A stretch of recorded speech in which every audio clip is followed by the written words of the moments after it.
have one going this way, and have one going this way. Hello, everybody. How are we doing? Hey, Karen. Good to see everyone. Happy to see you. I don't know why it's my thing, but I just always love to comment on clothing, so I'll say a very happy thank you for bringing spring in tonight. Yes. I will also say that was my intention, but I walked outside tonight, I had a sleeveless shirt on, very summery, and I'm like, what? I feel like a bear coming out of his cave for the winter, and then being like, I don't think so. Not yet. So I went back in and changed, and I don't look as springy as I probably should, but it has flowers on it, so that's not so bad, right? I did the best I could within my level of awareness. Very good. And comfort. And comfort. And now I'm hot. I wish I had that sleeveless shirt on. But anyway, welcome everybody. We're going to do a couple of things tonight, one that we haven't done in a long time. In this particular group, I don't know how long it's been, but it's probably been well over a year since we've actually spent a significant amount of time on questions and answers. And last time I cut people off before I got to do a significant amount of readings at the end. So I think I promised that I would do a lot more this time, and I'm going to do my very best to keep that promise. Okay, and for those of you who are not familiar with the questions and answers process, it really is very much like if you're familiar at all with Esther Hicks, Abraham Hicks. It's just simply that I'm your conduit to universal truth, to your guides, to information that you're attempting to open up within you or download or get signs for. But since I've dedicated myself to figure out how to do it maybe a little more than you have, I'll be acting on behalf of you to get it done. So questions can be anything personal. It can be anything about the universe, people, life, past, present, future, your past lives, meaning of life. It can be anything at all, anything that pops into your head. So we will spend some time on questions and answers tonight. I'm starting a new series, and it'll begin on 5/23. I have such a hard time with this part, I know. May 23rd, the digits, they just get me at the end of a long work day. 5/23. Making Discoveries is going to be the first in a series of me examining the phases of enlightenment. Because what I've come to recognize over all of the years that I've been doing this is that we can set our destination toward a certain point, a point of being or accepting or learning or integrating that we witness in others or have read about can help to make us more harmonious and more fulfilled, and then therefore happier. But unless we stumble upon someone that's modeling that they have integrated that knowingness, we don't even know that we can set our compass to that point. So I think it's just a really good idea to say, here are the steps of enlightenment. They don't necessarily go in a particular order, but over many, many lifetimes, when our souls are inhabiting human bodies, our aim is to evolve, to get closer and closer to that vibration of original consciousness, the vibration of love. And we're doing it haphazardly and blindly, but if you can do it with a little bit more knowingness and at least intend destination points, it makes it a little bit easier to fill in between where you are and where that destination point is. And some phases in enlightenment are very hard won. You know, they elude you, and they elude you because you hold on to stuff, not only from this lifetime, but from years beyond that. But some of them, as soon as you realize that it's a possibility, it's almost like you're like, oh yeah, I got it. Like, it's just like, that's the right moment. And then all of a sudden it is you, and you're not chasing that down, or not, it's not eluding you anymore, and you get to live it and be it. So the series will be live, that you can attend in person in Smithtown, but it'll also be online. So we're doing it through Zoom. So I have a lot of people over the years that are continually I was going to say complaining, but I'm not going to say that. I'm going to say continually suggesting that I become more available to them around the country and stop just focusing on my apparently favorite clients who are all within the tri-state area. It's apparent. It's not a fact. It's just apparently. So we're going to open that up and let others come in too. Are you doing it live? I'm doing it live. No, on the Zoom. On Zoom is live also. Okay. And huh? Time? The time? Oh, 7 to 9 Okay. that evening. Okay. And I contemplated for a while doing something like this, which is different than just doing an online class or different than doing a teleconference or a telesummit. I've done every way you can communicate information by now, and I find that I really like to see people's faces.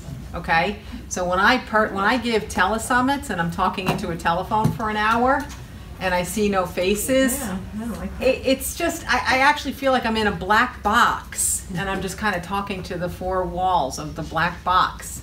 So it's not a pleasure for me. And the fact that I attune to everyone's guides, it's hard for the guides to get into that black box when I'm standing there in myself. Like, hello, hello. And so I decided that that's not the technique that works for me. One time I had 11 or 1,200 people on a call, and so it should have been one of the most exhilarating evenings, because that's kind of a lot of people, right? To me it was, I think I did a really good job, but it felt so flat because I couldn't see one face. I had to wait till the morning to get the emails of, oh, when you said this, when you said that, when you said that, and that doesn't work for me. So every now and then just smile and I'll keep going. That's the whole point. Just smile and I'll keep going. You don't smile, I'll be quiet. I don't want to incentivize you.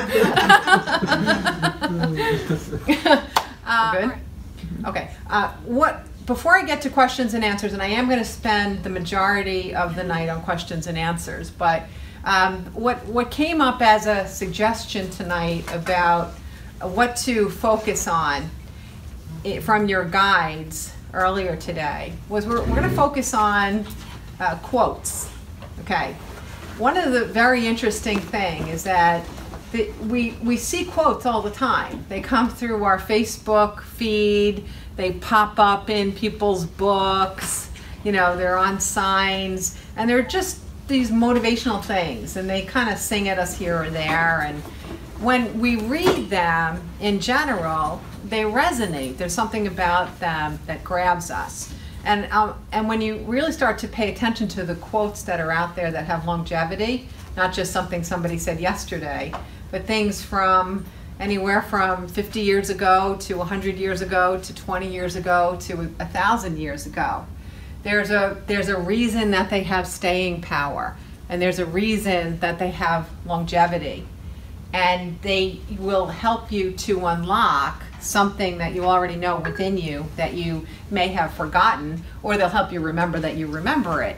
But the point of it is that they're based on universal truth. They're based on information that's irrefutable. It cannot be disproven. And when you pay attention to those things, that which cannot be disproven, you start to get a body of what are the important elements of life to pay attention to. And they also feel good. A quote with longevity doesn't feel bad. It dies off if it's not based on universal wisdom. So the ones that keep popping up and sustaining themselves, it's because the person who originated that particular sentence or idea or thought, they were tapped in, they were attuned, they were understanding things beyond the context of earthly teachings. Okay? And this, you know, I don't ever want to disparage any particular religious teaching or anything like that, but there's an interesting idea here that I want to thread into it. It's a different way of thinking about things. But if you think about a couple of religions, they forbid, and I'll use the word forbid, but they forbid the communication with souls without bodies, okay? So it's forbidden. And depending on the religion, the punishments are quite severe of what could possibly happen to you if you, quote unquote, talk to dead people, all right? So I always found that a little curious, like why would we forbid that? Because I do it all the time and I haven't been struck by lightning yet. And you know, I don't have anything weird or creepy happening. As a matter of fact, my life is better than ever.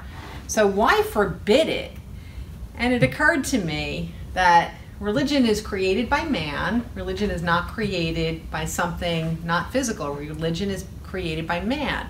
Man has an ego, and with an ego comes with some degree or some measure of a need to control or a need to have power, okay?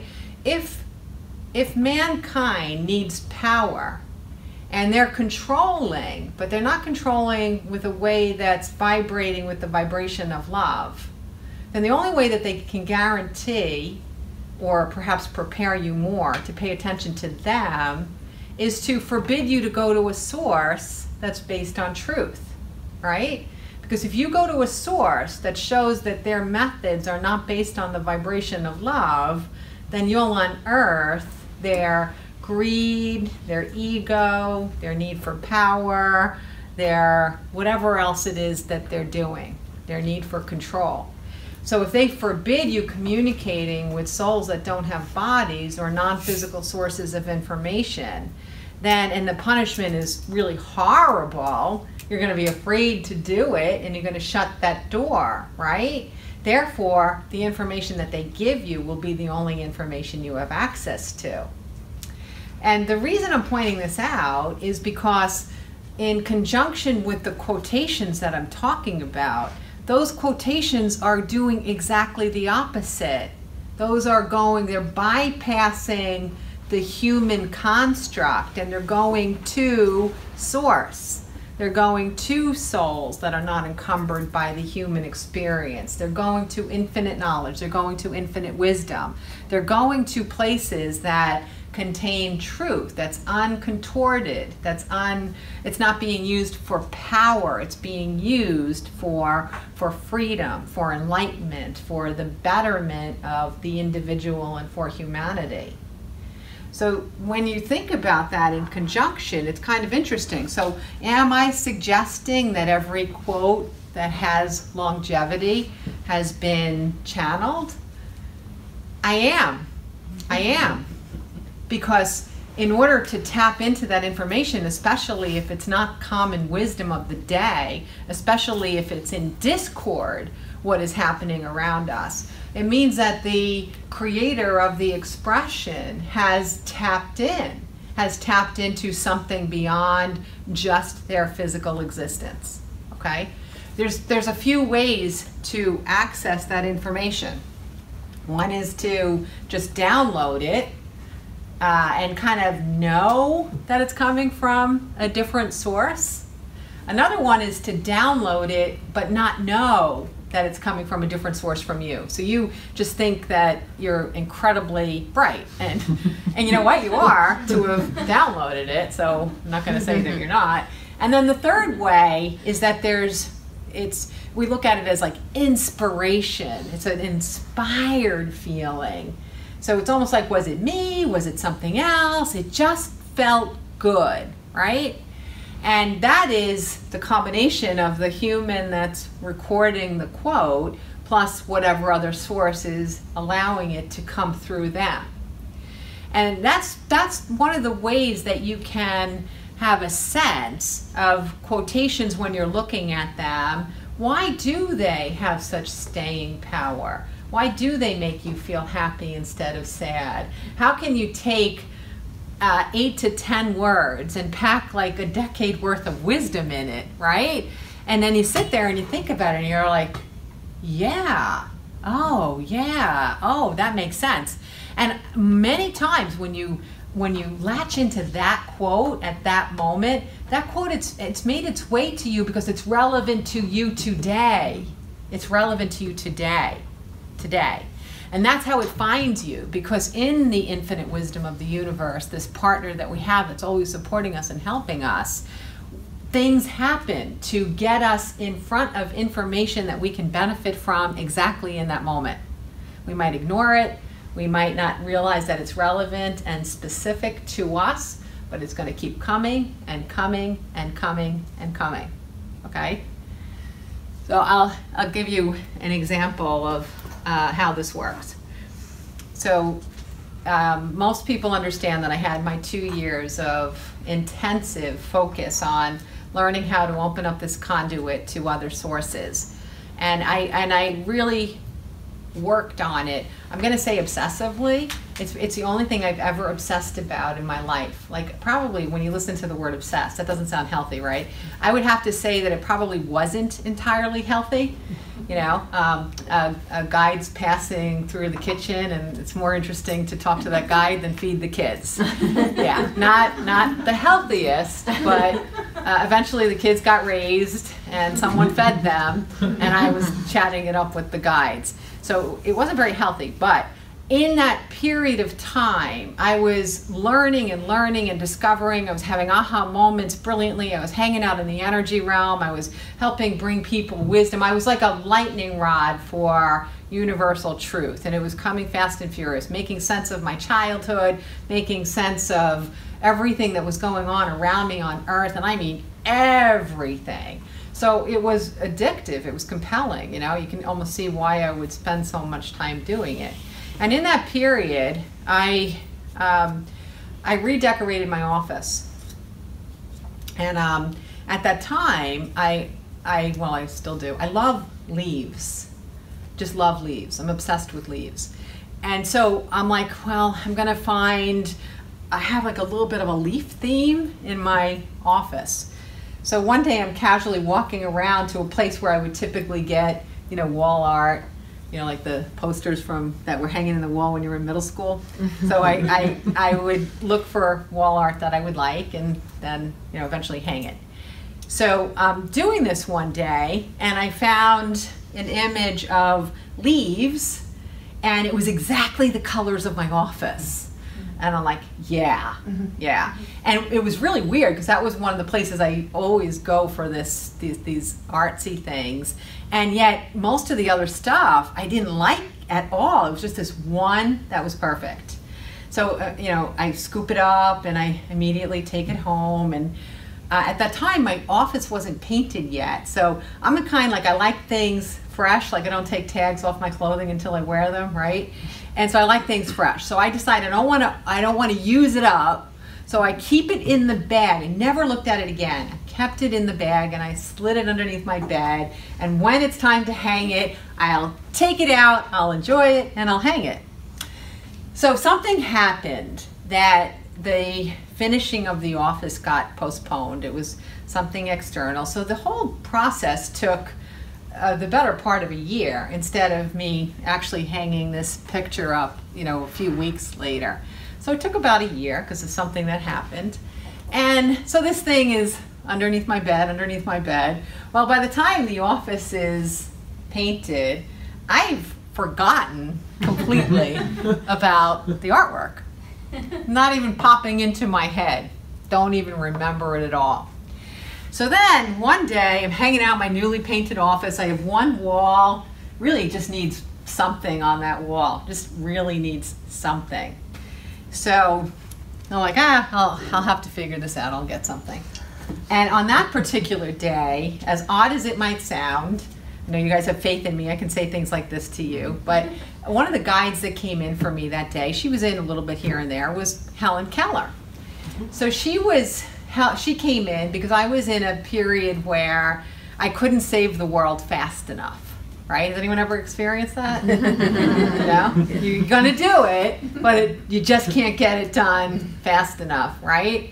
So you're really frustrated, really, really frustrated, because there's a world to be saved.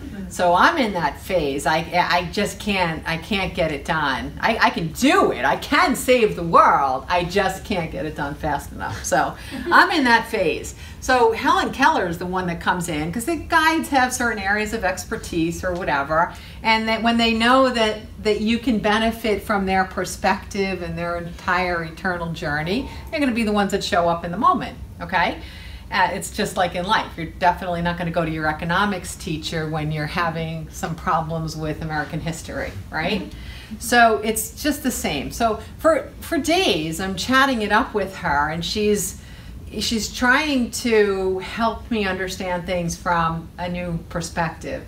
And even though I've been doing this for years, I'm still relatively ignorant, so I'm kind of not maybe getting the point as fast as she would have liked me to get. So at one point I'm sitting in the chair, just, frustrated, and I'm like, you know what, I'm just gonna do something different. I have to get out of my head. So I'm gonna go straight in my room, I'm gonna clean, I'm gonna get organized. It always makes me feel like I clear space out. So I'm like dusting, at that time I had wood floors in the room, so I'm dusting my bedroom, and I hit something underneath the bed. And I'm like, what's this? So it's a big surprise. It's a brown bag folded over. And I'm like, oh, how cool. I wonder what it is. I have no idea. So I'm like, this is the best. So I take it out of the bag, and it's the thing. Now, by this point, it's 2 years after I have purchased it. 2 years.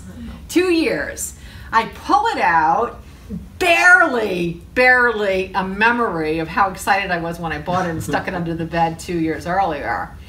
And I'm like, it is the colors of my office, and it's filled with leaves, but there was something else about the picture I'd never noticed.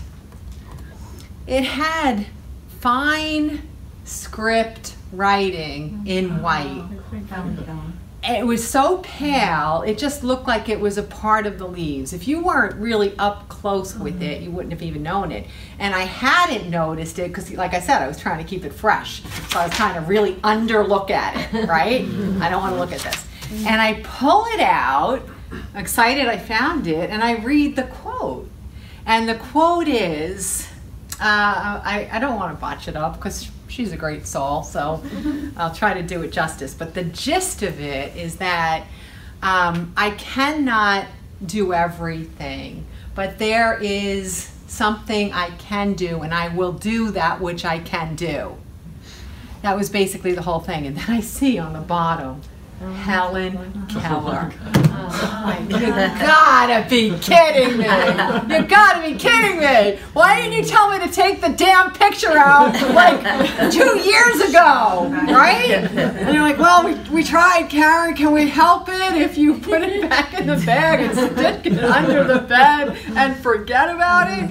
But it actually was quite miraculous, because had I just hung it when I got it, I would not have believed the authenticity of Helen Keller coming in to communicate with me 2 years later, because I would have thought that that particular poster and that saying, a saying I'd never heard, by the way, I would have just felt like I was wishing it or dreaming it or hoping for it, and it wouldn't have felt valid to me whatsoever, especially because I have one of those brains that always likes the science part of everything.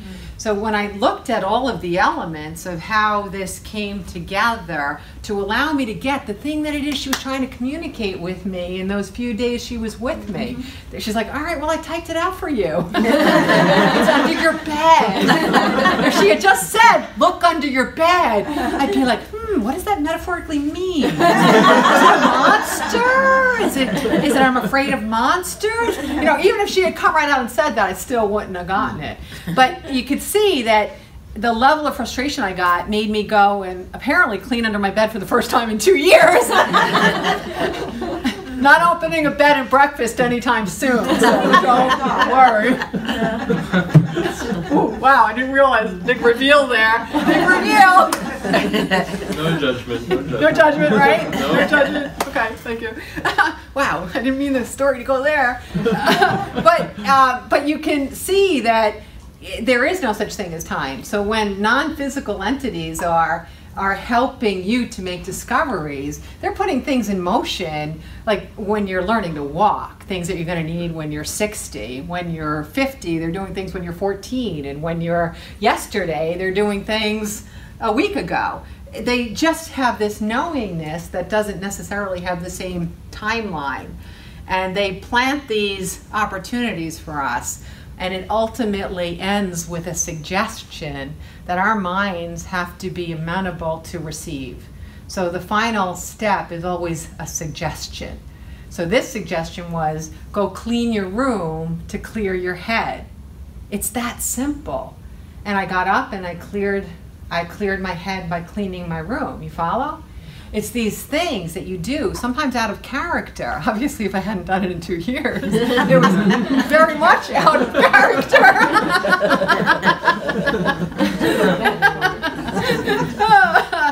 No, so that's the rest of the room was always cleaned. Okay. So the point is that this is what's available to you. You might not know how to use it, and you might think that the limit of what you're experiencing when it feels really good or happy, or you stumble upon a quote that has staying power and longevity, you might just think that the coincidence of it is just cool, that I intersected with that in the moment. But understand that it's orchestrated for your benefit. It's prepared for your benefit. It's there for you. When you and that saying intersect, it's meaningful. And if you step into that particular quote and you savor it and you contemplate it, you probably will even see levels within that quotation that you can expand on. There's the first takeaway, and then you go deeper and deeper and deeper and deeper, and you're actually getting almost like some insight into what the phases of enlightenment are. You're helping yourself to understand and see that there are misbeliefs and there are pain and there are perspectives that we carry that just really separate us from our own happiness, from our own fulfillment. Okay?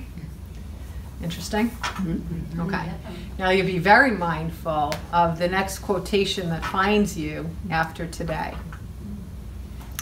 Those of you who follow my Facebook page know that I put a quote up every day. I don't put anyone else's quotes up, I just download them all myself. So every one of them is an original. And for me, I feel that that's a good approach. Not that I don't value the other quotes that are out there, but I feel if I'm tapping into energy and I'm expressing these universal truths based on who I am today, then that might have exactly the right voice or tone or sound that resonates with people today in wherever they are at. I can vouch for it. Oh, thank you. I read them every day. I'm like, yep, that's the one I need to see today. Oh, thank that's you. the one for my day. So, yep, definitely. Thank you. Thank you. Yeah. Here's a little trick for insiders. You guys are insiders, right? Because you're inside here. So for my inside crowd, here's a little trick. The fewer likes it gets, the more deep and esoteric it is. Yeah. And I'm putting you to the task to understand the ones with the least likes. Because if you can get that, I find it funny. I don't do those too many because I like likes. So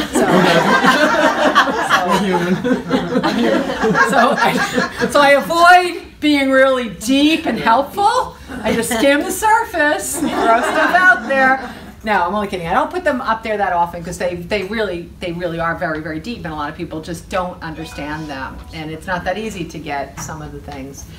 But just put yourself to task that if at the end of a day you see one that has, you know, less than 30 or 40 likes, just see if you can understand that quote. Because if it has fewer than that, then you know for sure we went somewhere deep. Okay? Yeah. Yeah, put on your snorkel. Put on your snorkel. Yeah, exactly. Yeah, literally. In all fairness, though, some of the highly liked ones are kind of deep too, but they're a little just easier to understand. That's all. Just easier to understand. Another thing to think about, it looks like I'm looking at notes, but I'm really not. For some reason, I don't have notes. But some reason your guides are hovering around here today. Usually they're all out there. Another thing to consider as we're talking about quotes and having them resonate and seeing that they're based on things that are universally true. It's also an important reminder that this information is not outside of you, okay? Just because something outside of you, whether it was written 200 years ago or 2 days ago, just because that's the thing that triggers your, yeah, that really, really makes sense. All it's doing is articulating something that's within you, that you're ready to kind of take out and examine and to know that you know. So it's always been there. We're so much wiser than we may be giving ourselves credit for. So I don't even, in my practice, I don't even use the word learn. I just don't. It might come out accidentally once in a while because of whatever message I'm getting from a guide. I don't use the word learn because other than, facts on earth or subjects on earth where you have to take a test and do this stuff, all the other stuff is locked within us. We know it. We forget it because life has a way of separating us from it, but we know it. The reason it resonates is because we already know it within us. We might be a little taken aback by the ease in which someone has brought that information into a paragraph or just one sentence, but we already know it. We already know it. And that's what it is that you're experiencing. You already know it, okay? And so the important thing to remember is that you can have downloads too. You can have amazing things come through you. It doesn't have to just be you reading it or seeing it. It could be that you are actually speaking it. There's a process in connecting with our guides, and it's called automatic writing. And most people are familiar with auto writing. Is there anyone in here that doesn't know what auto writing is? We all kind of know? It basically, auto writing is simply getting yourself out of the way, having no agenda when you write, and allowing information not only coming from you to flow through you. That's what auto writing is. And since we do relatively have a common understanding of auto writing, we get it when we're writing something that we can see is co-created or channeled or inspired. But what I'm going to suggest to you is that there's also something I've termed auto-speaking, which is that you're having a conversation with someone. It could be about any particular topic, and it's almost like you hear something come out of your mouth, and you're like, that was good. It's almost like, who said that? Wow. Someone's having a reaction to what you just said because it was really potent, right? But you're like patting yourself on the back and not even like enjoying their reaction to what it is that you just said. But what happened was, in the auto part of it, auto means that you're in this rhythm, you're in this rote. And sometimes when you're in auto anything, auto write, auto speak, auto run, you open up a connection because you're not spending all your time thinking or being afraid or thinking you're limited or thinking you're less than. So auto, doing things automatically, oftentimes gives you access to incredibly profound information. Incredibly profound. For some people, it happens when you drive, especially if you're on a long drive and you're not worrying about traffic or directions too much. It's sort of a state of self-hypnosis where you're safe to yourself and everybody on the road.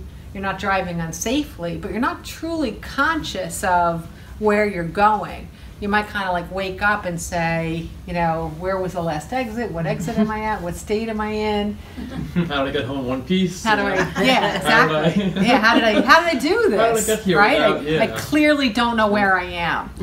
And in that state of hypnosis is another way to quiet the left brain, the one that is always thinking and making us feel anxious or less than or concerned or confused or planning or plotting or whatever that left brain is always doing. So hypnosis, self-hypnosis or otherwise, it helps us to open up the conduit that connects us to our universal truth.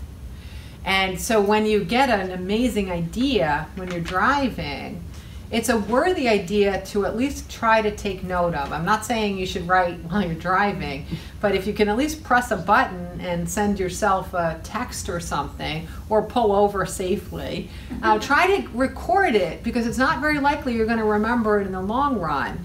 But the source was powerful. The source was potent because you were in that state of hypnosis with the left brain being quiet. Make sense? Yeah. Another place that this phenomenon happens fairly regularly for most people is when you shower. All right? And there's a reason for it that it's worth understanding. Because most people, when you shower and do your routine and put your contact lenses on and dry your hair, we have an amount of time that bit takes. And even if you're in a big hurry, we don't vary from that very much. These are the steps, and this is how long it's going to take.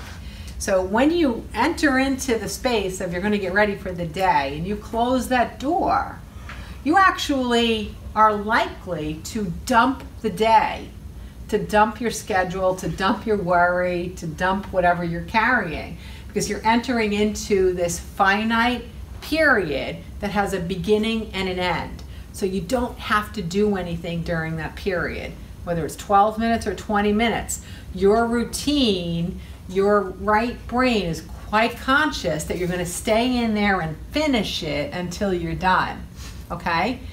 And so often you could be in the shower and you get a brilliant idea, or you feel inspired, or you're going to write the next great play or screenplay. And all this stuff happens because you've separated from the need to worry, separated from the need to hypermanage your own life, separated from the need to be in control. All right? Make sense, everyone? Mm-hmm. Yeah. Okay, cool. Anybody have any questions? Anthony? Something to contribute. I don't have a memory for a lot of quotes. One of the greatest thinkers of our age, Albert Einstein, long before these things showed up, he made a statement. He said about his own home phone number. He says, "Too much useless information. I don't remember it." And it's so profound because he's trying to explain how simple things really are, as long as we don't attach ourselves to them. Yes. And that's the message I've always gotten from that. But it's the one quote that I do remember. And it tags right into what you've been speaking about. Because we think we need to do something, but in those moments, another period of time is in probably the last hour of after you're from a deep sleep into a somewhat semi-conscious state. Mm-hmm. You get some great information. Yeah. Mm-hmm. Yes. Yes. So. Can you Yeah. send it to me? Sure, you'll wait. Yeah, I say I'm not a morning person. I don't know exactly what that means, but what it does mean is that in the bit after I get out of bed, I'm not ready to be 100% in the human world yet, you know? So give me a moment. Apparently caffeine is my ally and reminds me that I have a human body. And when we get together, I'm engaged again. But until we get together, you're on your own.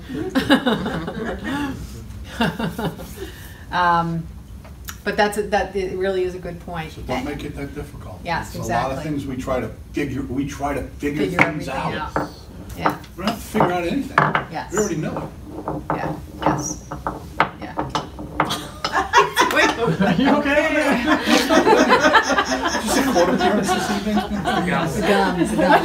I should just stop touching things. Fidget things? Yeah, right? I should have that. I'd say more attached to the guys. Stop fiddling with things around me.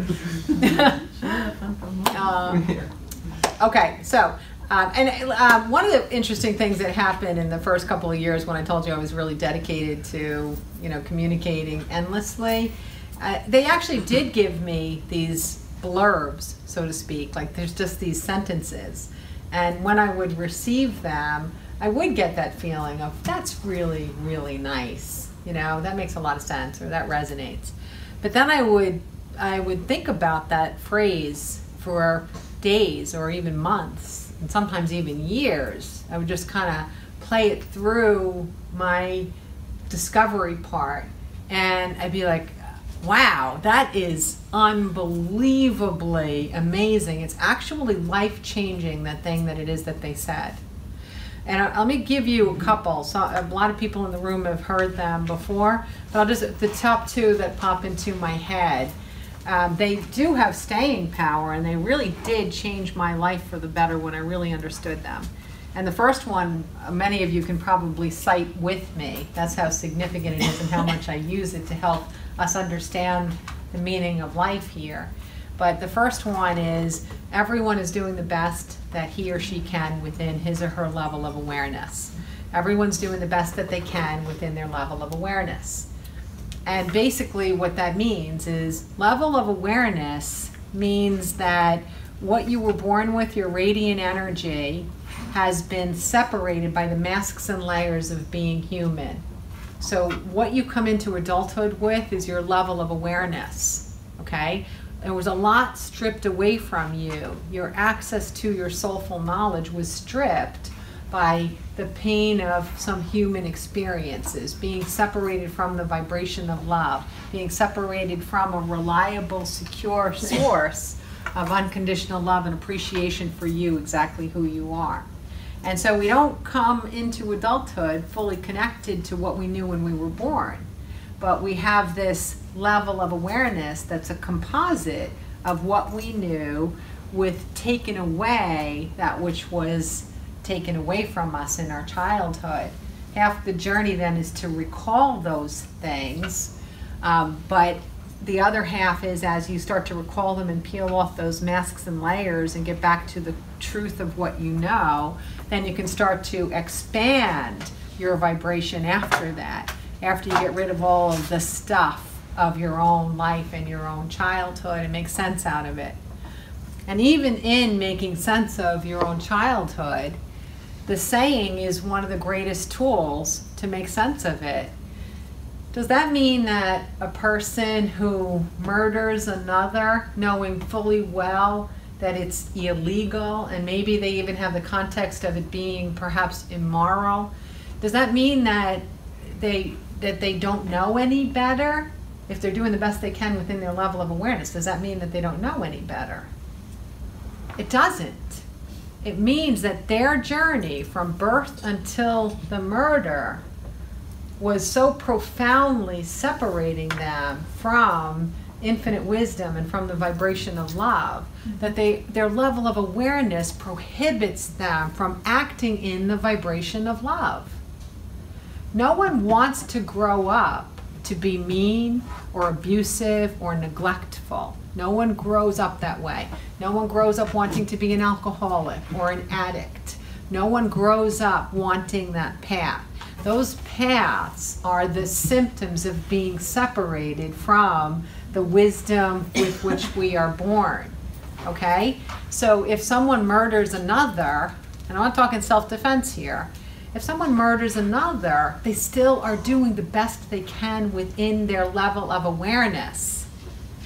Can that person in this lifetime peel away the pain and the struggle and the challenges and the misinformation and whatever else happened to them, neglect, abuse, whatever? Can they strip it away?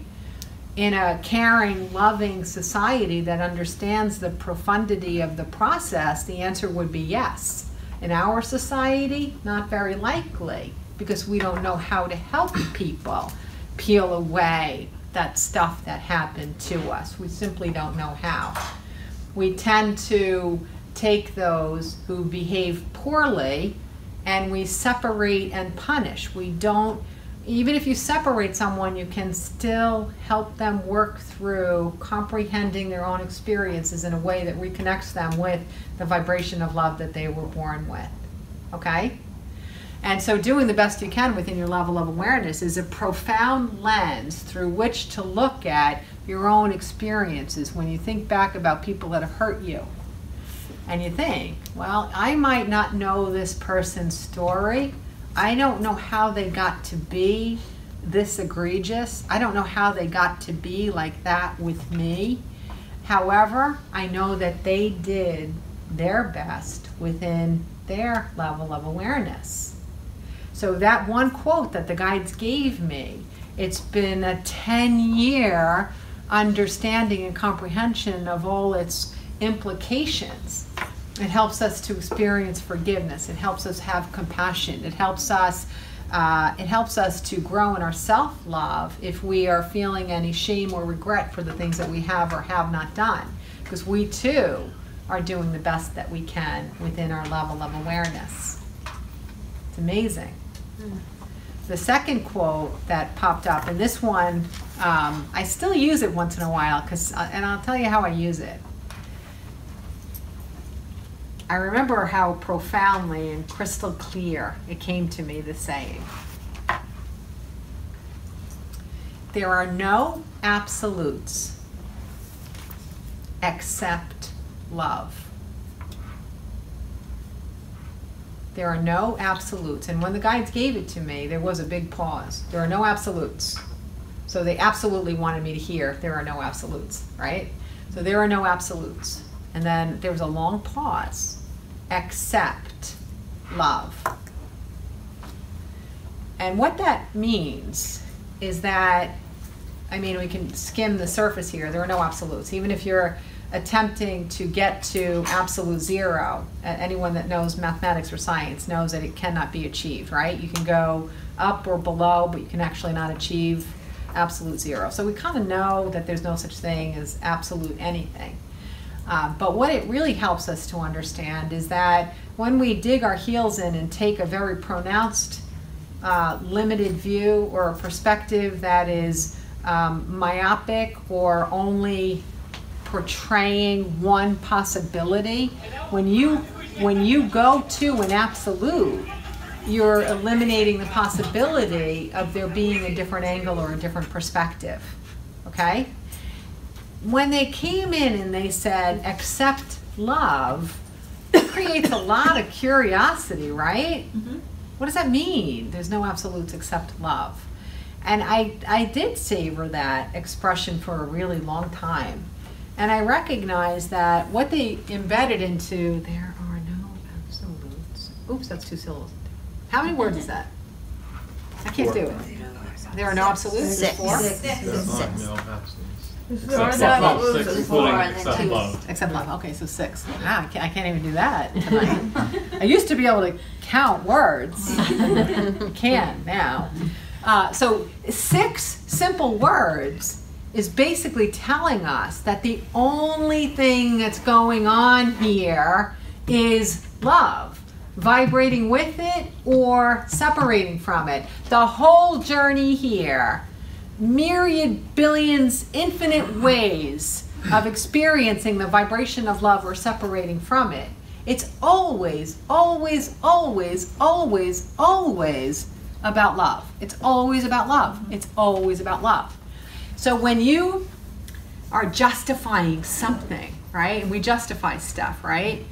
They overcharged me $1.71. So it's just not right. You know, we're the professionals today, and I want to talk to your manager. Let's redo this whole order. Whatever you're digging your heels in, I am right, you are wrong. I am right and you are wrong. I am right and you are wrong, right? It doesn't really matter because there are no absolutes. There are shades of gray. There's stuff. There's, what did you bring to this interaction? What did I bring to this interaction? What's going on? Who needs what? What happened to you? Why do you feel that you want a certain outcome in this interaction? Why do I feel like I want a different outcome to this interaction? It has nothing to do with the $1.71. It has nothing to do with it. It has to do with our needs to grow in the vibration of love.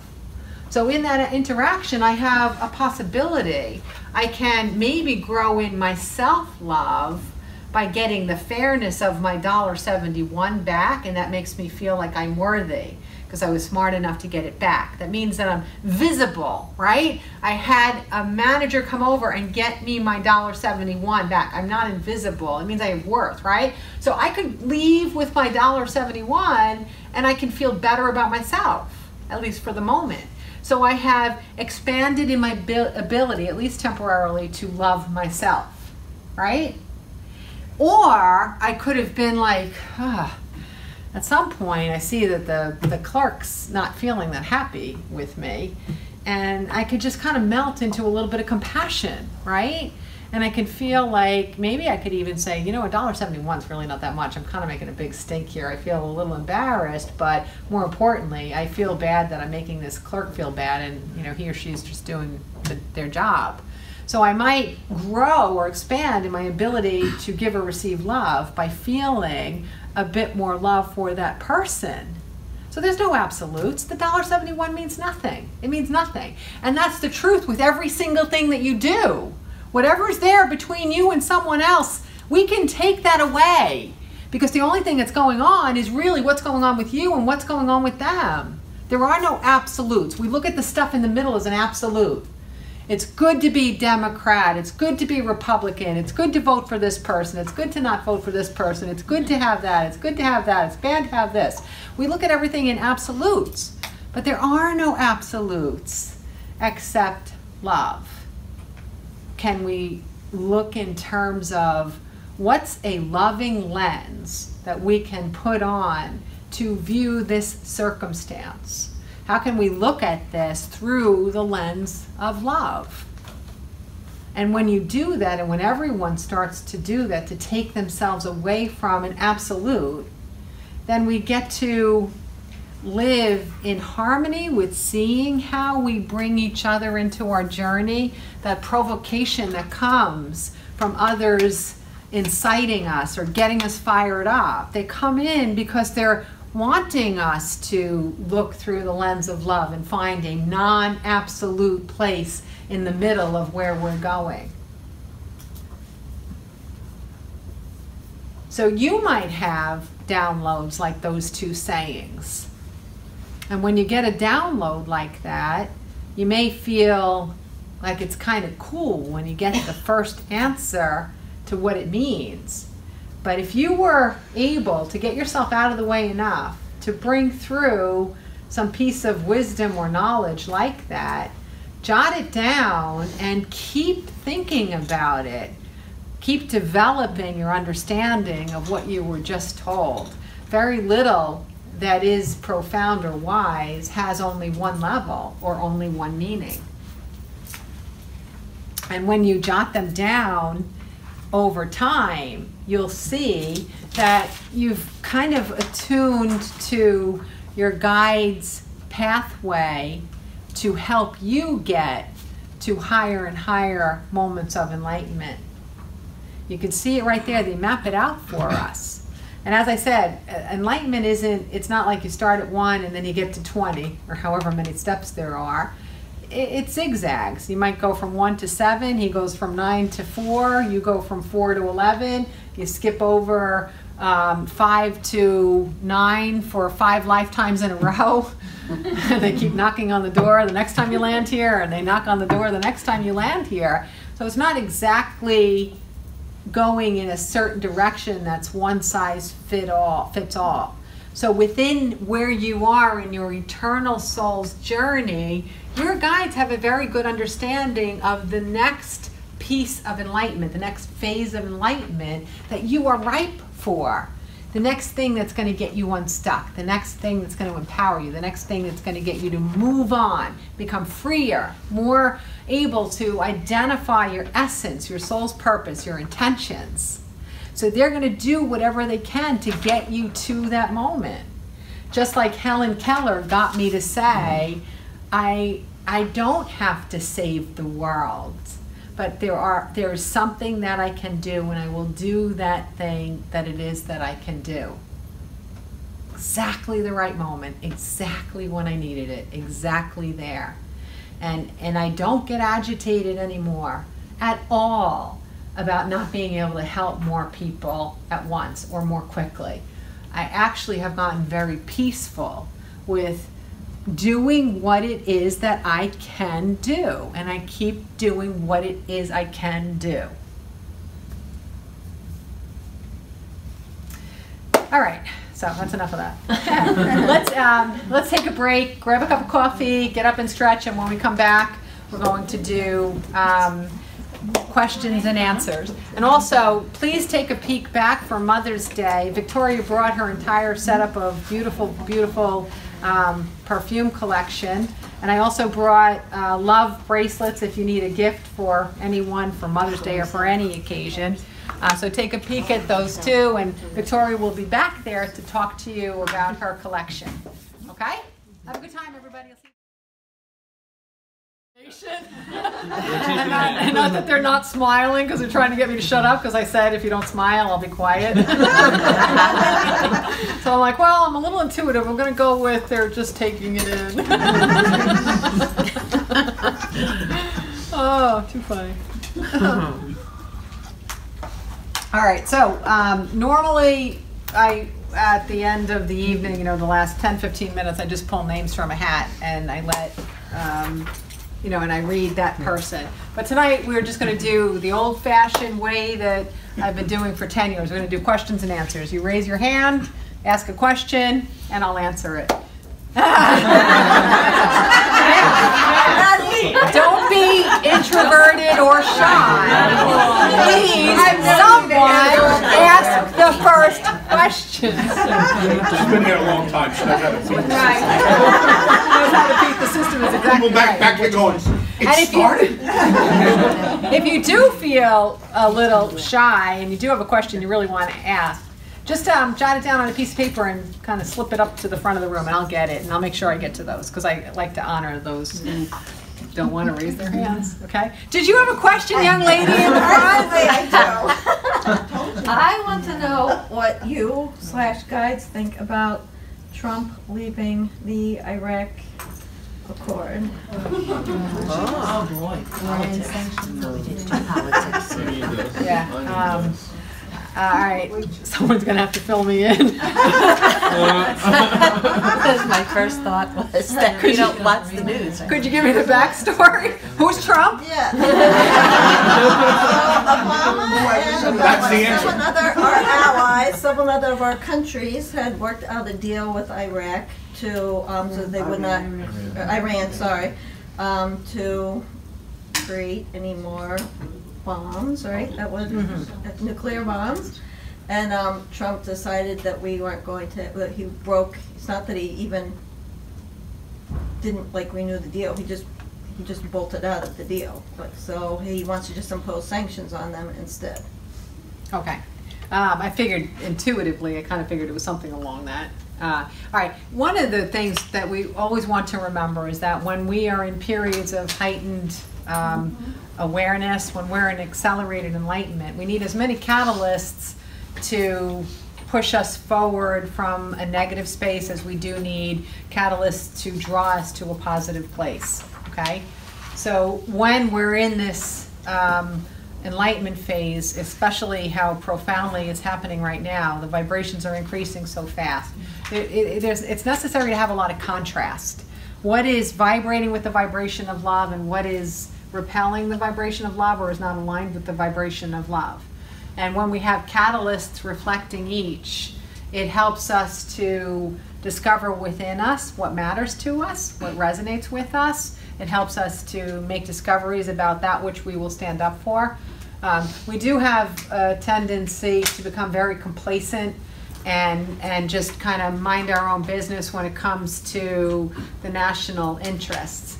And the provocation is the thing that can get us rallied up and riled up again. And so the more provocation, the more populations of people will feel inspired to use their voices, to show up, to speak, to take action, to write letters, to march, whatever it is.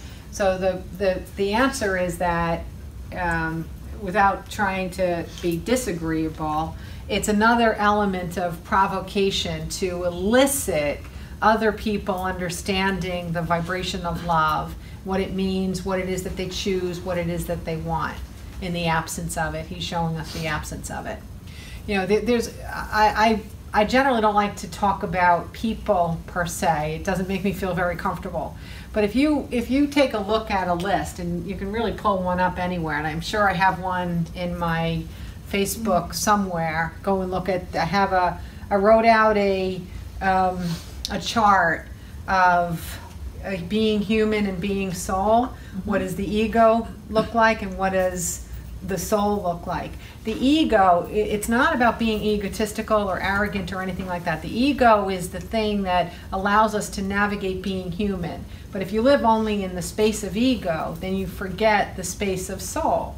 And then both of them together are necessary for navigating Earth, right? The ego is just sort of your GPS system, but it's also a storage system for all that pertains to negativity, abuse, low self-esteem, misunderstandings, conflict, feeling of disempowerment.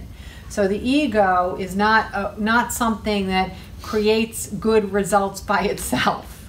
When unattended, it runs amok. And if you look at the qualities of the soul versus the ego, it's easy to look out there and say, is this person living as a soul, or is this person living as an egoic human, an encumbered egoic human? One of the things that's very important in this period of accelerated enlightenment is that there are going to be more people that are pronouncedly behaving more egoically, in your face ego. And the purpose of it is for us to find our soul space within us. Okay, so that's greed, embezzlement, Ponzi schemes, all of this stuff. Being selective about what people we think have worth. Being selective about people based on their sexuality, their skin color, their religion. You know, when that is in our face, it makes us emerge with a little bit more understanding of what matters to us, is that everyone is worthy. Every person has permission to fully enjoy the life in which they are living and choosing to live, okay? Whatever they were born into, whatever they are experiencing, or however they are identifying themselves, even if their self-selection of identity changes over time, right? So the whole idea is to just let people be where they are. And we need a very big contrast of that. You know, it is fascinating to see this in practice, that, you know, years ago, I would joke with, it was all good-hearted people, but I would joke with, you know, the white men in the room, and, you know, just kind of rib them about their day coming to an end, and oh my gosh, you're going to have to earn your space in this world like everybody else, you poor thing, the tumbling of like the entitled white man. And I would joke about it because these were people that had really high vibrational energy, and I knew that they earned their space. They weren't riding on their skin color, and they weren't riding on their gender, right? So I could joke with them because they could definitely appreciate it. But what's really funny is in that joke that I made before it's become so obvious on Earth that it is the end of that era, that particular group that's being deselected is fighting as though their lives depend on it. Okay? So when a group that's being deselected fights as though their lives depend on it, what it does is it brings lots and lots of other groups up to show themselves, to become visible, to become empowered, to show that they are valuable and appreciable. And in most cases, when you rise coming through decades and decades of being under-recognized or invisible or disempowered or overlooked, you tend to step in from a soulful place. There's always going to be the ones that are knocking the doors down from anger, right? Because you need every bit of a charge in an evolution. There's going to be those big top runners that have to do it with force or with anger or even violence. But for the most part, those who have been repressed or suppressed or overlooked or underutilized or underappreciated, when they rise, they usually do it from the soul.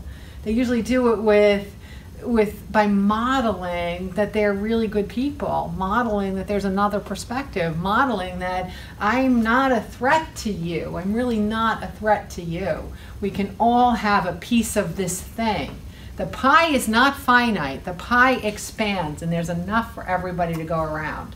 So that was a very, very long answer without trying to use anybody's name. Is there ever any soulfulness in anything he does? Who's Trump? I feel so uncomfortable using any particular name. As you can hear, I'm going to talk in the generic again. If we were on South Park and there were a character named Rump, let's say that it was an exacerbated example of living in the ego rather than in the soul. Okay? She's like, next. Yeah. What would be the few steps towards accelerated enlightenment? One of the important steps, and in this series I'm going to be talking about that a lot, like how can you individually grow at an accelerated pace, and how can you assist others in that.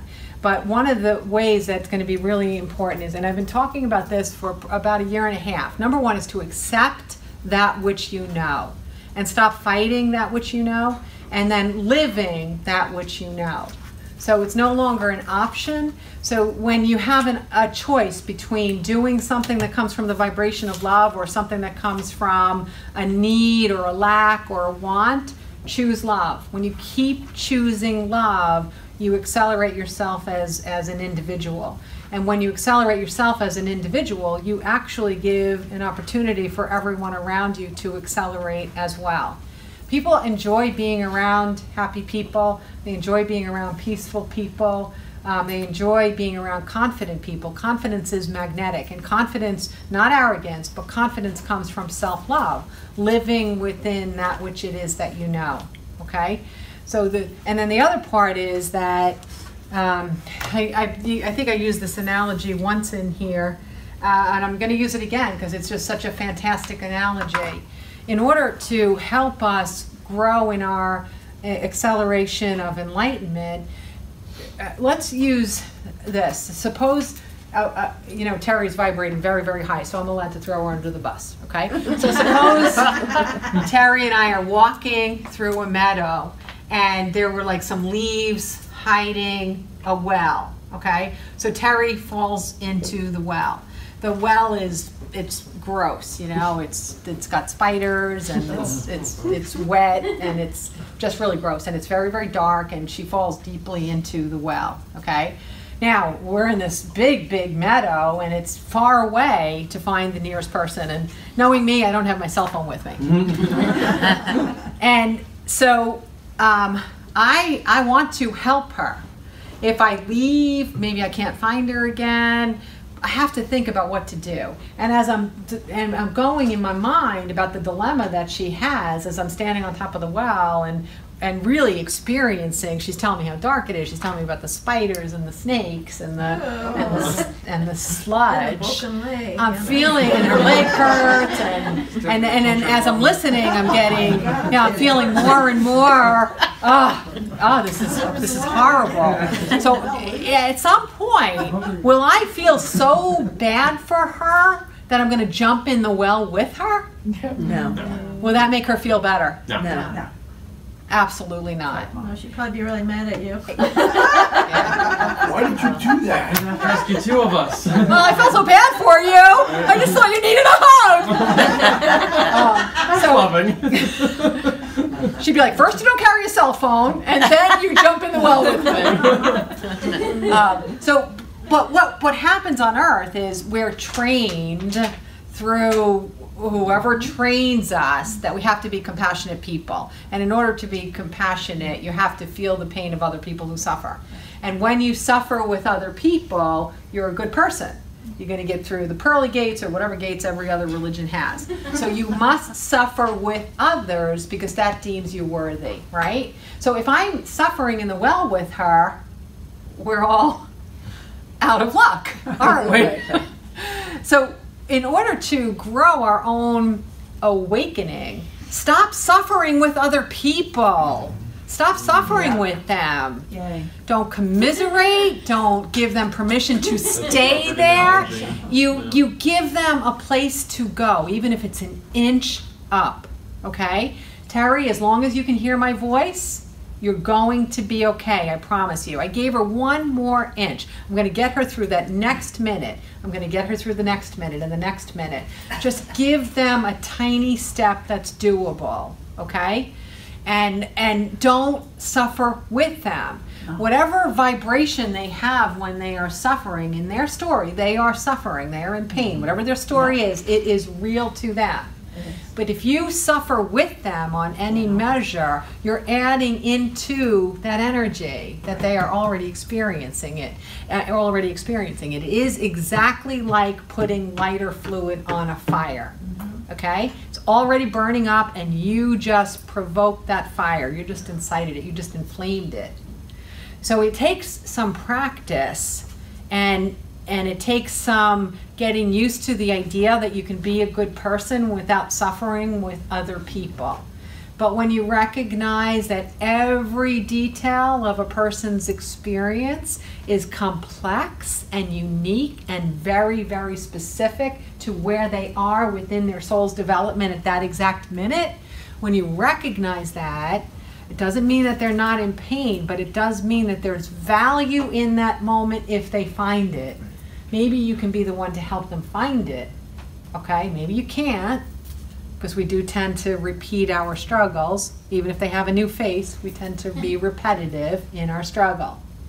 So that's one of the ways, because if you stay above the well, then you're able to bring food to people, you're able to play music, you're able to run and find someone that actually has a cell phone. There's so much you can do when you stay above. When you don't jump into the well with people, you can be helpful. You're in the well with them, there's nothing you can do. Nothing you can do after the hug. You know, that's so clear. Yeah, it is a good The analogy. way you Yeah. said it is clear versus like how we relate to people in the world. The analogy is Yes. perfect, yeah. Oh, thank you. Yeah. I was Thank going to you. ask, does that, to clarify about that last answer to that question, let's say a person they don't want to go up that inch, that's a time to, of course, step away. Okay, I gave you the opportunity to come up that inch, you're not there, I'm Yeah. going to back off now, that's okay? Like, Yeah, yeah, okay. yeah. Before I That's- answer that more fully, did I answer your question? Yes, thank you. Okay, and there's certainly more ways, but those are the ones that pop out the most, okay? What you mean is like stay neutral. Yes, or above, or above, giving them a place above to come to. Now, as far as you, actually, we go full circle with your question, because now we're back to the poster in my room that Helen Okay. Keller said, right? I can't do everything, but there is a thing that I Right. can do. So turn your attention away from giving endless energy to something that is not able or willing to accept any value from you in that moment. They're just not ready. It's okay. Right. It really is okay. Not my responsibility. And then take that energy that you have and direct it to something where it can be utilized, it can be of value, it can grow something, it can enhance something. All right? Okay. There was, No, keep Oh, going. you Keep gotta going. Mine was, I had like a 2-part, but the second part was totally different, so it's we'll get probably back to you. longer, so come back to me. Yeah. Okay. Okay, so mine is my question is kind of in that realm. I have a daughter who's going through a tragedy. And I was just wondering if there was any way you would know whether she was going to pull out of it and be happy again. The answer is, do I feel that possibility? Yes, completely I feel that possibility. And in her unique soul's space where she is in this lifetime, after her whole entire eternal journey, what she is experiencing right now is giving her a great complex amount of opportunity to make discoveries and learn things that she had forgotten. Not learn, but remember things that she had forgotten. Okay, so there's a lot of benefit in what she is experiencing, even if she does not yet know it. okay? Right. And better that I don't mourn with her.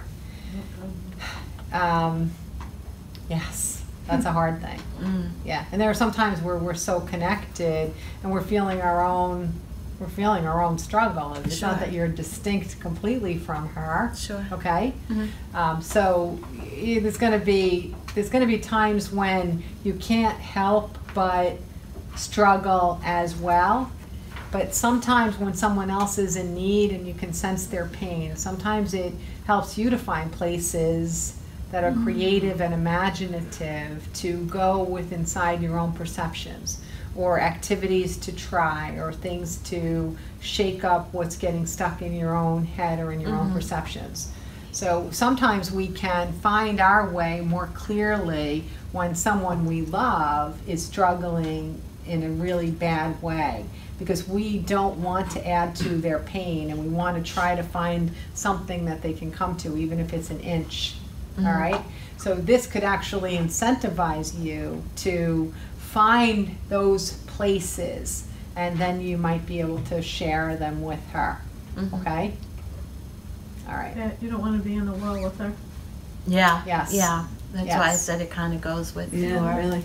Yeah, totally. Okay, thank Totally. you. And there's, of course, I'm talking about this in a way that sounds kind of absolute, but we do have, varying levels of connection with the people in our lives. It's easier to not jump in the well with someone when, they sit in the cubicle next to you than it is to the kid you just gave birth to, right? Yeah. It's okay. We are human. We do, and some of these links and connections of intimacy that we have with people on earth, they're actually expressive of our roles with them when we're not in our bodies. So those intimacies that we're experiencing are helping us to understand that this dynamic happened long before we were all born. Almost everyone in the immediate family that they're born into, almost everyone feels no connection to at least one person. Like there's one person you're like, yeah? Really? Yeah? Everybody just thought about who that Right. person Okay, if you say so, I believe you. I do believe you. Not feeling it, but I believe you. And higher level of awareness people feel like that about most of the people that they were biologically No, I don't connected feel to. so bad. Yeah, you're like, really? Wow, did I take a wrong turn somewhere? It's like, seems like a direct line from here to there, yet did I, maybe the sign was down. Maybe those kids flipped the sign around, and here's where I landed, because you guys, I don't know where you came from, but you did not come from the same place I came from. And then what the real thing is that we're experiencing is, number one, everyone in our family unit has a different vibrational energy, a different place that they are in their soul's development before they're born.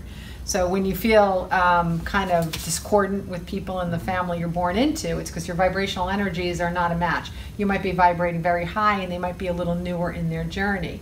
But another part is that the connections of intimacy that we have with souls in the energy realm, we unconsciously are aware of them. Like if I put you in a room with 100 people and I say, I'm going to give you 10 minutes, talk to as many people as you can in 10 minutes, you're going to select the 10 people that you have the most intimate connections with in the energy realm, unknowingly. And then the other 90 people, they're going to have some level of invisibility to you. Because that inside radar that unconsciously taps into that which we know before we're born helps to direct where we put our attention and our focus. Okay? So really kind of an odd phenomenon. It really is. It's a very interesting thing that happens. And even within our own family, you could have 17 levels of intimate connection with one person in the energy realm, then the other you have 12, and then the other you have 6. So you have varying degrees of feeling like you know somebody or feeling like you really don't know somebody in your family.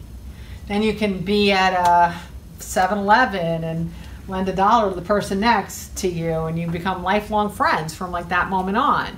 And you're like, wow, why couldn't you have been my sister? Right. Because I'd happily trade you. Well, just because you were born biologically to your sister doesn't mean that this one isn't more intimately connected to you in the energy realm. And the vibration of love magnetizes you to each other again on Earth. So you can experience that connection. Do you think those people, those are your best teachers? That the people that you don't connect with, I find, are the ones that are here to teach me more about myself. And I took, what's that class when they put you in a room, they lock you? Oh my, I took so many classes. They lock you in the room. They stick you in a well? Yes. Landmark education? Who? Landmark education? Landmark. And yeah, which is very interesting, but I took that and I found you do feel comfortable with people. Like I met someone at 7-Eleven where that could have been my best friend. That's, like you meet people. Yeah. But is it easier to break out of yourself to pick that uncomfortable position? Because I find every time I'm uncomfortable is when I get an epiphany. Like we choose people that are going to fit what we think. You know what I'm saying? I find now I want to have a happy life, but I want to kind of edge it out a little, and it's interesting that you meet. The way you are describing it, you're spending a limited amount of time with the people that create discomfort within you, the ones that you're getting epiphanies from or learning more about yourself.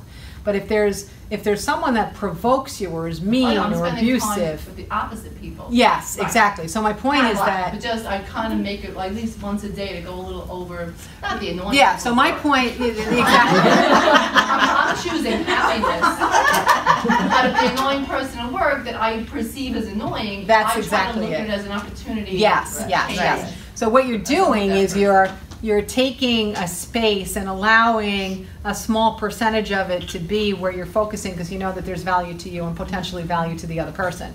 But you're not sacrificing and then spending all your time with that person hoping that you have growth. Yeah. So what you're doing is, yes, it is honoring those pushes and those pulls. What's very interesting, though, and I'm going to add a little something to this, is those who provoke us the most are often souls that we do have the most intimate connection with in the energy realm. Right. But they've been so separated from their own soul's connection that they become more antagonistic and they become less happy in themselves, so that their vibrational energy as humans might be very contentious and difficult to be around, right? And so sometimes you're repelled hard because you actually do have that love beneath, the soulful memories of having known them. And that's so sometimes when you're getting your big aha moments from them, it's because you do know them eternally, and you do know them eternally intimately, all right? But there are going to be people that it's not that anyone is discardable by any means, I don't mean that, but in your life there are going to be people that are relatively invisible, and what that is just a whisper of the universe that they are not playing a role of bringing you to a new discovery. So you don't have to feign something, you don't have to pretend that this is something going on, you know? It's one thing really funny is I was the keynote speaker on a cruise last year. Was anybody on that with me? Oh, you were? Yes. Oh, cool. Oh, how funny that I should say that. Okay. So on that cruise, I work a lot on things like that. So then I want to, it's better for me to separate so I can have some clarity. So I took some of my meals in the big common area. You know what I mean, right? So, sure. Oh my gosh, you're so damn smart. I have a gift with words. All they have is buffet stuff, and you went and said, Thank you. Thank you. Buffet. Yeah. Okay. So I would go there, and then it's self-serve, and you go to India, you go to whatever. And quite a few times I would just observe, because I would be sitting there and eating by myself by will. And one of the fascinating observations I made was that each table had such incredible what's the word? Homogeneity. Oh yeah. They were very homogeneous. Homogeneous. That's the word I was looking for. And as I'm observing day after day after day, here I'm like, there are people from all over the globe on this boat. And they're not meeting each other. Yeah. They are completely ignoring one another, right? And when I go and I check out cities where I might want to live or towns I might want to live, if I'm there a day or so and it's too homogenous, I'm like, I'm so repelled. I just have to get the hell out of there. It drives me nuts. So it's kind of an interesting phenomenon that we gravitate towards those that replicate the choices of our own identification, our self-identification, religion, or whatever else we're identifying ourselves. Because when you're vibrating at a certain vibration, that makes you feel as though you're worthy, because you have others that are almost supporting your selected identity or your body that you landed in. So there's such a comfort in it, but it's not expansive. It's not growing. It's not learning about other cultures or however anybody experiences things. So being coming out of your comfort zone for whatever reason, because people might not look like you or act like you or talk like you or have the same background, it does put you into a place where you can have evolutionary moments and you can have aha moments. Okay. It's really fascinating. Fascinating. Yeah, so I just wanted to touch on what you said about your daughter, just because I pictured my mom sitting there right now, and when I go home and explain some things to her, I want to tell her to like get off the well because I'm like down there. Yeah, because I was texting her at work. I was like miserable. I couldn't even get into my car, but it's just I don't know. That was just very touching to me. Aww, to be on the other side of that. Yeah, and then going off of what you were saying with like relationships. So I'm trying to get a teaching job, and it's just like closed door. Social studies. Oh, we have to look at the special ed. Oh yeah, I'm trying to get that. But so there's this one particular person that has hurt me, and I don't know if it's like a karmic relationship or something, but he like would pop in and out of my life, and like on Sunday I was out enjoying my time with my friends, and he decided to text me out of the blue saying he got this like dream job I wanted as a social studies teacher. So it's just like been like blow after blow. Okay. Okay. So I'm wondering like what purpose does he serve? And I'm trying to like, with everything you're saying with like relationships, like I'm fully trying to be forgiving of him, but I also know he's like a drain on energy. Yeah. Yeah. You and I were going to talk also, besides just here. But one of the things that, you know, like when I'm talking about the phases of enlightenment, there comes a time in one lifetime where one of the enlightenment principles that we will integrate and it'll become us and we become it is the idea of surrender. So it's about not any longer living with any measure of our happiness being dependent on another person. Okay, so the people in our lives are a happy addendum to a happy life. So we can observe their behaviors and their choices, and we can be baffled, and we can even sometimes even make fun of them because it feels kind of funny to make fun of them. But we don't have to go to a space of feeling disempowered or less than or angry or resentful. So the surrender comes from saying that ultimately this person has no power over me, and I am appreciative of the fact that they showed me something inside of me. They're showing me some sense of disempowerment that I have. But if I really look at it and I find that I love myself and I change my belief system that even in this particular market, I too can vibrate in the 1 in 1,000 job. When you change where you're putting your energy and take it away from feeling any contention with that person, you can convert that negative energy into something positive and actually magnetize something in. Okay, I'm going to tell you something a little funny. There's a couple of people in my life that I've sounds like it's ego, but it isn't. It's not. I just have to say it the way I say it. The way you say, sometimes people are difficult, right? And you just keep them in your life because you understand that there is value, there's some kind of mutual value. And even if you can't necessarily figure it out, you're not spending enough time or energy with someone that it's, you know, hurting the quality of your life, right? So I've had a few people like that where in principle, I easily could have just been like that, you know, time after time after time. They constantly prove that I'd just be like, so it's okay, we're okay, we don't really need to know each other anymore. And so, It's so easy.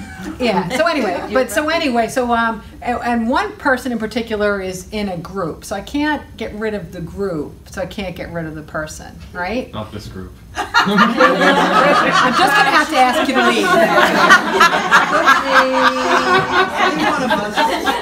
It could be.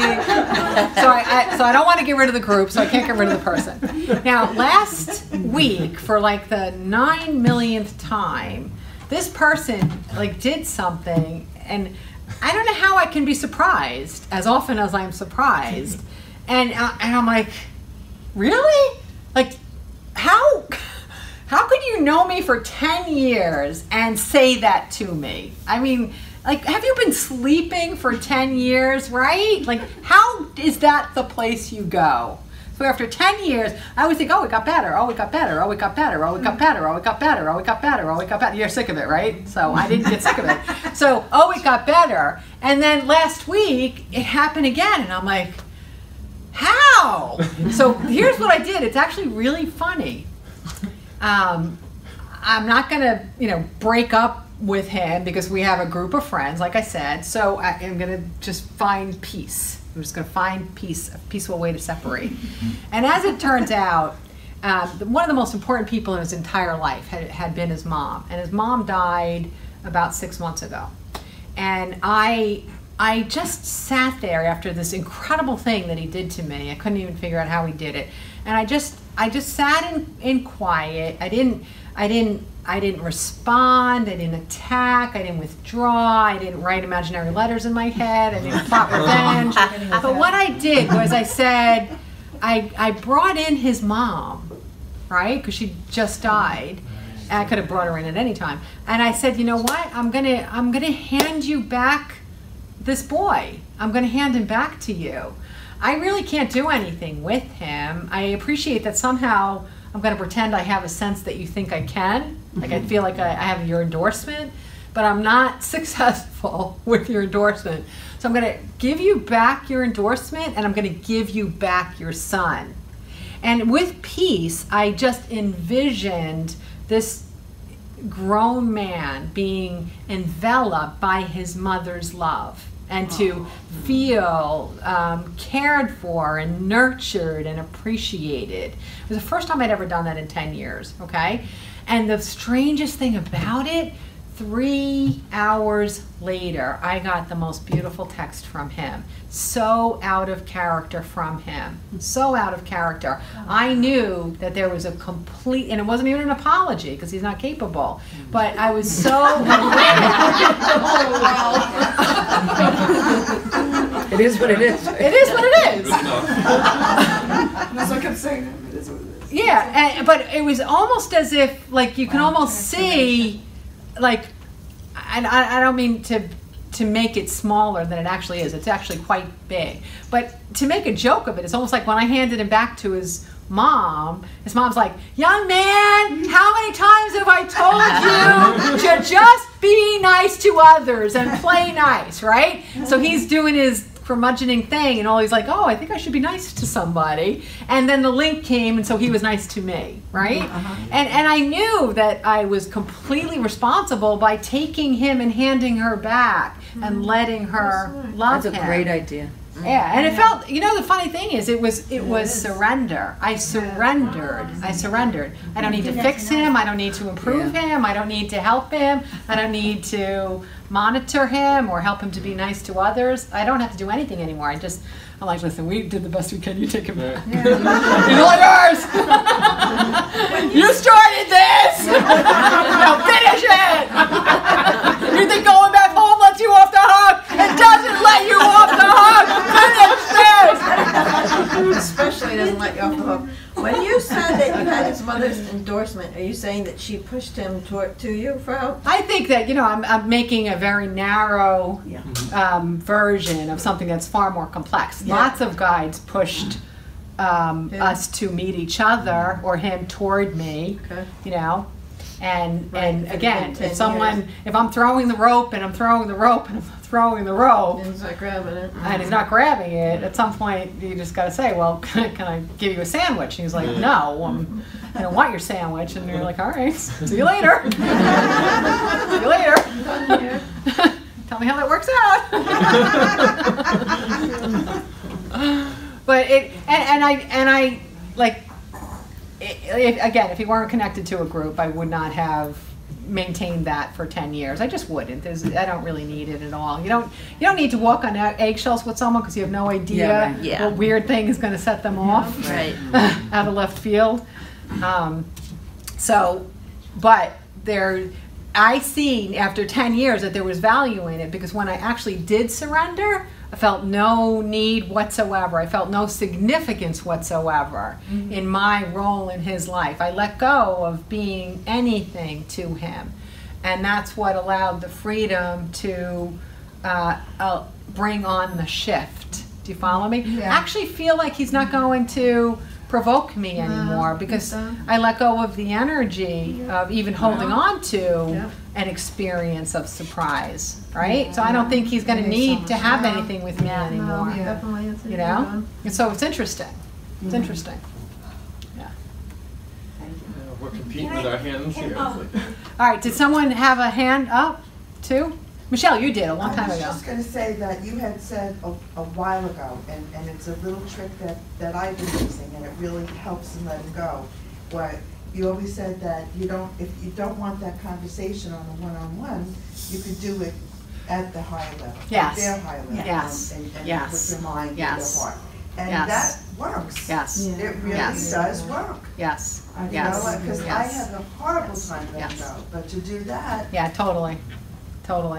Yeah, and then being mindful of, like I was saying, there are no absolutes. You watch other people's need to be right, and you know where it comes from. It comes from a sense of disempowerment, not being worthy, not feeling that they are complete, not feeling valued. So the need to be right gives them a temporary fix of feeling as though they are worthy. So if you honor the space where they're coming from, and you don't hit them point on point and proving that you're right and they're wrong, then you both get to have peace. You just kind of let it go. Okay? Yeah. I also think it stops the behavior because you're not caught up in that Yes. dialogue that you have. Yes. If you meet people, it goes into a quick dialogue. I have a brother, we go into, and it's almost like scripted. So Yeah, it's that's exactly what it is. So repetitive. Yeah, it is. So repetitive. Yes, and when you opt out of the script, everybody scrambles. They're like, what? Did anybody get the update? Did anyone get the rewrites? I don't have that. What am I supposed to say now? But it really does dismantle the energy of the repetitive conflict. It really does, just by reading from a different script. Okay? Yes. I have two questions. One is for everybody, and then one is for you. Okay. So with everybody, I just want to get a little closer because I want to make sure that this is on the video because it's for the video as well. I know you don't know what I'm going to do, but first off, everybody that is here, whether you've been here for the first time or whether you've been here for years, has Karen provided value for you guys? Of course. I mean, like, how much value? I am so grateful and so honored to meet you in 2012. I just can't live without you. I mean, like, thank you. So, my Thank question you. for you She's now- not the person.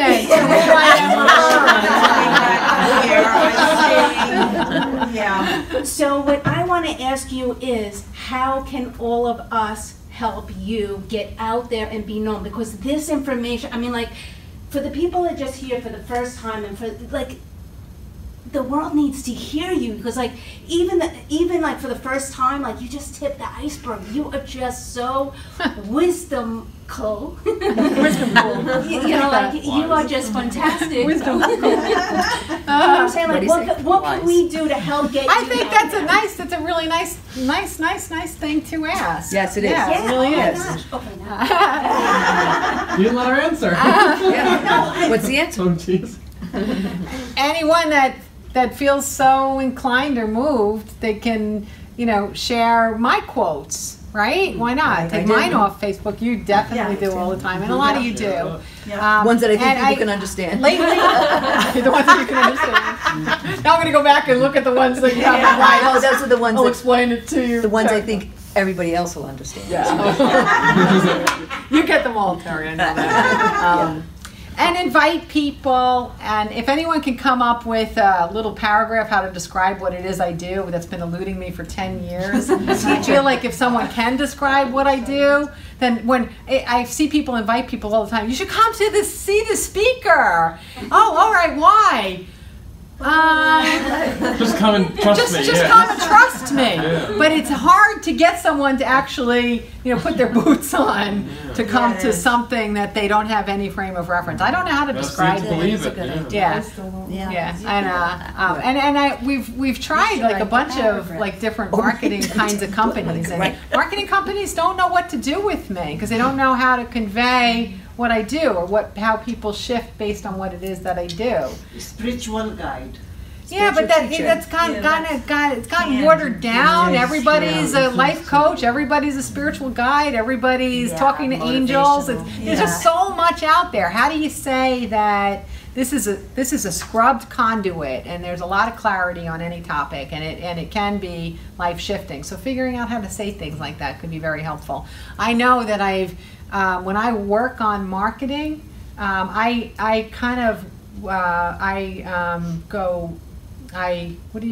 shrink. That's it. Shrink sounds like because it's trying to get myself out there is very cerebral. It's very left brain for me. I just want to do what I do. I just want to help people to see things better. I just want people to be fulfilled and happy and let go of their pain and find their soul's intention and understand life. I want to do this. I want to do this for millions and millions and millions of people. But I get so caught up if I have to try to figure out how to get it done, how to be in front of millions instead of in front of, tens of thousands. It shuts me down. I don't want to be shut down. I want to keep doing and doing and doing and doing. And we want you to keep doing and doing and doing. I do. I have recently been.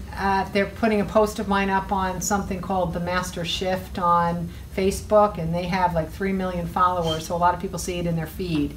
I believe my post comes up every Wednesday at 10:30 in the morning. So if you can go to the Master Shift every Wednesday, yes, I did see that you liked it. If you can go to the Master Shift every Wednesday morning at 10:30, and then share my post that's on the Master Shift, that could have the potentiality of getting me out there more than just sharing my quote, if you follow me. I don't know if it will, but I'm always trying to figure out how to push out there. I really am. And my ultimate dream is to increase the positive level of awareness of millions of people on Earth. That is my dream. And I would love to do it in the vein of Abraham Hicks, because that is what comes completely natural to me, to be able to channel information of value to everybody, not uncontorted by personal beliefs. I've scrubbed my beliefs, I've scrubbed my history, I've scrubbed my baggage, I've gotten past a really rough childhood. So that makes it even, I think, more believable, because it's not like I was born into a really good circumstance and I'm just showing you what it's like to be born and raised in that and then maintain it and not mess it up. It's not the case. I have earned this. I've earned my happiness. I've earned my happiness. I have earned my happiness, and I am truly happy. So I would love to share with other people, as many people as possible, how to achieve that as well. And that's what I do. Perfect role model. Thank you. Really, Yes, thank you. Comes from Thank love you. all the time, like in every area of your life. Thank you. Thank you. Thank you. The only other thing that I'm going to say is, if you guys can think of somebody, or if you guys know somebody, in addition to sharing all of her quotes, listen, let's make 2018 the year you get out there. Hey, there you go. I'm in. There you go. I'm all in. Thank you. Thank you. Well, when I tell people about you, I talk of you as a teacher. Okay. So you can go to a psychic and they can tell you this, this, and this, but Karen will teach you. Yeah. So you don't need. Yeah, that's the thing. Is I like people to graduate from knowing me. Right. Because that means that I've been able to give them the tools to manage everything on a day-to-day, experience-to-experience basis, and that's what it is that we all want. I don't want to make people dependent on me. That doesn't serve me, and it doesn't serve you. You know, it's about empowering you to remember the things that you were born with, and to use it, and also to forgive yourselves if you're not using some of it. Like self-acceptance and self-love is a huge part of this. You know, fundamentally, the most important thing that we can all experience is a growth in our own self-love. And so many wonderful things, they become a byproduct of growth in our own love of self.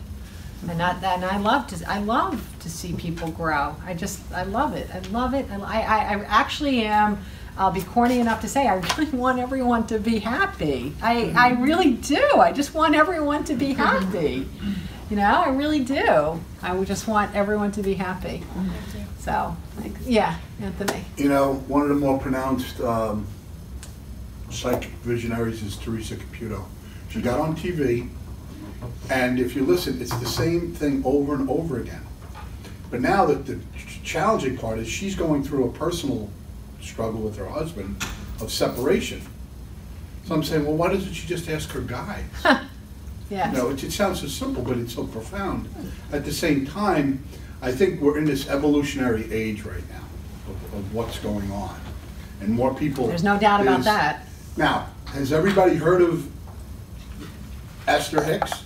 No. Has everybody heard of John Anderson? No. There are some very well-known, pronounced people out there. There's a lot of people out here. Yeah, and there are. It's a segment of the population or the pie yes. that will be attracted and or no doubt. Start asking the questions why. Yes, there are more points of light on Earth now than ever in modern recorded history, which means that everybody within their version of their own reality can find somebody that is approachable and welcoming, that speaks their language and speaks to their circumstances. You know, and there is no one person for anyone. You know, that myopic version of how we will all become one, or we will all ascend, it's not truthful, because there is no one person that can speak to the heart of every person on Earth. There really isn't. And it's good to have a lot of different people and a lot of different packages that can connect with universal truth and can share it within their own experiences. You know? But thank you, Sue. That was really sweet of you. I really do appreciate it. I really do. Oh, and if you know Oprah, that helps too. Side note, lest I forget. Actually, I feel very drawn to Ellen. I feel very drawn to Ellen. Yeah. I feel like if Ellen and I can hang out for a little while, I feel that could be really symbiotic. So. And she'll introduce you to Oprah. Why not? One thing that in the years that I fought getting out there, it is a fight. If you resist something, because you're trying is resistance. That's the bottom line. You try, you're resisting. So it's a fight when you try. So in the years that I fought to get out there, I didn't like the way it would make me feel when that was in my mind's eye. Right, sure. You know, it just didn't feel natural. And when I did come to a place, and I can tell you the exact moment that it happened. I think it was, I was leaving the EPG one night. It was probably 5 or 6 years ago. I had been out of my body for more days than I typically am, and when I'm out of my body that far, I tend to be more of a soul, and I kind of start to forget Karen, right? Like how to do simple math, like absolute, 1, 2, 3. You know, I can do that stuff less. And I was driving home. I was completely not Karen. Karen was a memory. I remembered her, I liked her, I thought she was a good kid, but she was not me. And in that moment, I realized fully that I can continue to stay separate from Karen, and I'm going to be perfectly happy. I could actually run down to JFK right now, get a one-way ticket to a place that has like a spear and a coconut, and I can live all my days peacefully alone forever, because my consciousness was being at the purest state of soul. I had no needs. I had no need for anything. I might need food and stuff to keep the body running, but I, as that being, I had no human needs at all anymore. And as I was driving, I was actually contemplating how much more do I want to participate in the human journey. And I don't mean like, you know, living or dying. I meant, do I want to separate from it and just live in a happy bliss by myself? Because I'm at that level of awareness that I could easily do it. And as I was driving, I actually had Karen's memory. I didn't have Karen, but I had Karen's memory. And I was reminded that Karen is very, very, very, very, very passionate about helping people to become happy, right? So my higher self, which was driving the car, awkward, so, excuse me, ma'am. My higher self that was driving the car remembered that Karen had this thing that she identified that she wanted to do. So I decided to go home and get back into my body, and I knew exactly how to do it. I went home and I had a glass of wine and I watched The Soup. And it was a perfect combination. It got me back into my body. It was really amazing. But what I can tell you happened in that ride in between remembering Karen wanted to do this and then having the wine and the soup, the wine and the soup, the wine and the soup, I knew beyond a shadow of a doubt that no matter what I did from this moment on, I would die happy and content and satisfied. I wouldn't feel regret. I wouldn't feel on my deathbed that I didn't do enough. I wouldn't say I left something on the earth floor that I didn't achieve or do or accomplish. And so every minute since then has been a bonus to me.